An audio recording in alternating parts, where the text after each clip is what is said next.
ଜୟ ଜଗନ୍ନାଥ। ଆସନ୍ତୁ ଜାଣିବା ସେପ୍ଟେମ୍ବର ମାସର ରାଶିଫଳ। ପ୍ରତି ମାସର ରାଶିଫଳ ଜାଣିବା ପାଇଁ ହେଲେ ଆପଣ ଆମ ଚ୍ୟାନେଲକୁ ଲାଇକ୍ କରନ୍ତୁ, ସବସ୍କ୍ରାଇବ୍ କରନ୍ତୁ, ସେୟାର କରନ୍ତୁ। ଆସନ୍ତୁ ଜାଣିବା ସେପ୍ଟେମ୍ବର ମାସରେ ମେଷ ରାଶିର ବ୍ୟକ୍ତିମାନେ କିଭଳି ଭାବରେ ଅତିକ୍ରମ କରିବେ।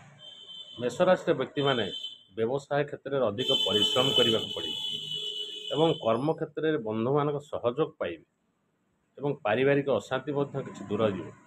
ତଥାପି କିଛି ଶାରୀରିକ ପୀଡ଼ା ରହିବ ଏବଂ ଅନ୍ୟ ଲୋକର କୌଣସି ଅନ୍ୟ କାର୍ଯ୍ୟରେ ଆପଣ ମୁଣ୍ଡ ପୁରାନ୍ତୁ ନାହିଁ। ଅଯଥାରେ ମୁଣ୍ଡ ପୁରାଇଲେ ହଇରାଣ ହେବାର ଆଶା ରହୁଛି ଏବଂ କିଛି ଅଯଥା ଖର୍ଚ୍ଚ ମଧ୍ୟ ହେବ।